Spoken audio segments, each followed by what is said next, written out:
ಕ್ಷಮೆ ಇರಲಿ. ಯಾಕೆ ನಾವು ತಮ್ಮಲ್ಲಿ ಕ್ಷಮೆ ಕೇಳ್ತಾ ಇದ್ದೀವಿ ಅಂತ ಹೇಳಿದ್ರೆ, ಈಗಾಗಲೇ ನಾವು 3-4 ದಿವಸ ಆಯಿತು ಹೋರಾಟಕ್ಕೆ ಕೂತ್ಕೊಂಡು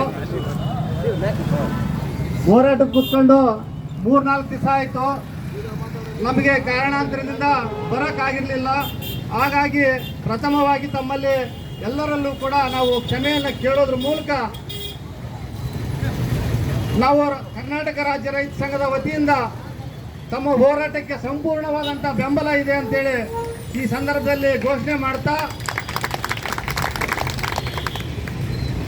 ಈ ಸಿಂಧನೂರು ತಾಲೂಕಿನ ಅಧಿಕಾರಿಗಳಿಗೂ ಮತ್ತು ರಾಜಕಾರಣಿಗಳಿಗೂ ಕೂಡ ಮಾನ ಮರ್ಯಾದೆ ಇರಬೇಕಾಗಿತ್ತು.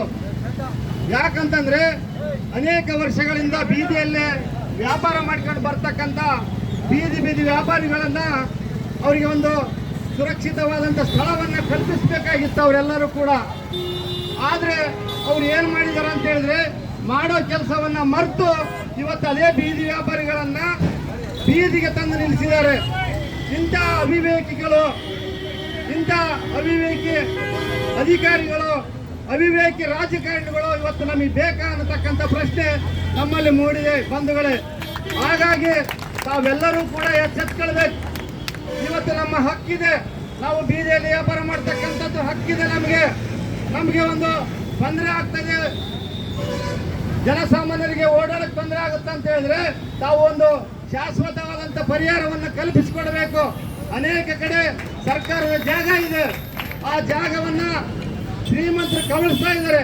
ಅವೆಲ್ಲವನ್ನು ನೋಡ್ತಾ ತಾವು ಸುಮ್ಮನೆ ಕೂತು ಇವತ್ತು ಬೀದಿ ವ್ಯಾಪಾರಿಗಳನ್ನ ಬೀದಿಯಲ್ಲಿ ತಂದು ನಿಲ್ಲಿಸಿದಾರಲ್ಲ, ನಿಮ್ಗೇನಾದ್ರೂ ಮಾನ ಮರ್ಯಾದೆ ಇದೆಯಾ?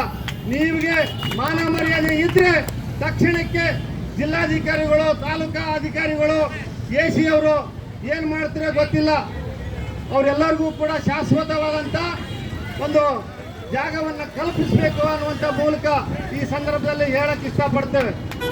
ತಾವೇನಾದರೂ ಎಚ್ಚೆತ್ತುಕೊಳ್ಳಿಲ್ಲ ಅಂತ ಹೇಳಿದ್ರೆ, ನೀವೇನಾದರೂ 6ನೇ ತಾರೀಕು ಒಳಗಡೆ ನೀವು ಈ ಜನಕ್ಕೆ ಶಾಶ್ವತವಾದಂಥ ಒಂದು ಜಾಗವನ್ನು ನಾವು ಕಲ್ಪಿಸಿಕೊಡ್ತೀವಿ ಅನ್ನುವಂಥ ಭರವಸೆ ನೀವು ಕೊಡದೇ ಹೋದ್ರೆ, ನಾವು 6ನೇ ತಾರೀಕಿಗೆ ಇದೇ ಅಮ್ಮಮ್ಮ ದೇವಸ್ಥಾನದಿಂದ ತಹಶೀಲ್ ಕಚೇರಿವರೆಗೆ ಉರುಳು ಸೇವೆಯನ್ನ ನಾವು ರೈತ ಸಂಘದ ವತಿಯಿಂದ ನಾವು ಮಾಡ್ತೇವೆ.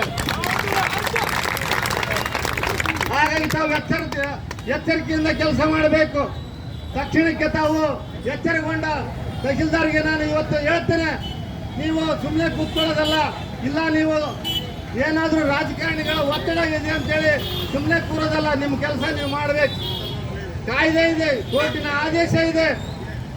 ತಾವು ಕಿಪ್ಪಿಸಬೇಕಾದ್ರೆ ಬೀದಿ ವ್ಯಾಪಾರಿಗಳಿಗೆ ಯಾವ ರೀತಿ ವ್ಯವಸ್ಥೆಯನ್ನು ಮಾಡಬೇಕು ಅನ್ನತಕ್ಕಂಥ ಗೈಡೆನ್ಸ್ ಇದೆ. ಅವೆಲ್ಲವನ್ನು ಮರೆತು ಇವತ್ತು ಬೀದಿ ವ್ಯಾಪಾರಿಗಳನ್ನ ಬೀದಿಯಲ್ಲಿ ಕೂಡಿಸಿದ್ರೆ ಇದು ಸರಿಯಲ್ಲ. ಇದನ್ನ ತಾವು ಗಮನವನ್ನು ತೆಗೆದುಕೊಂಡು ತಕ್ಷಣಕ್ಕೆ ಇದಕ್ಕೆ ಪರಿಹಾರವನ್ನು ಕಂಡುಕೊಳ್ಬೇಕು. ಇಲ್ಲ ಅಂದ್ರೆ ಮುಂದಿನ ಹೋರಾಟ ದಿನಕ್ಕೆ ಬೇರೆ ರೀತಿಯಾದಂಥ ಉಗ್ರವಾದ ಹೋರಾಟಗಳು ಪ್ರಾರಂಭ ಆಗ್ತವೆ. ಅದಕ್ಕೆ ಅವಕಾಶ ತಾವು ಮಾಡಿಕೊಡಬಾರ್ದು ತಾಲೂಕಾಡಳಿತ ಅಂತೇಳಿ ಈ ಸಂದರ್ಭದಲ್ಲಿ ಅವರಿಗೆ ಒತ್ತಾಯವನ್ನು ಮಾಡ್ತಾ, ಈ ಸಂದರ್ಭದಲ್ಲಿ ನನಗೆ ಮಾತಾಡಲು ಅವಕಾಶ ಮಾಡಿಕೊಟ್ಟಂತ ತಮ್ಮೆಲ್ಲರಿಗೂ ಕೂಡ ವಂದಿಸಿ ನನ್ನೆರಡು ಮಾತನ್ನು ಮುಗಿಸ್ತೇನೆ. ತಮ್ಮೆಲ್ಲರಿಗೂ ಮತ್ತೊಮ್ಮೆ ನಮಸ್ಕಾರ.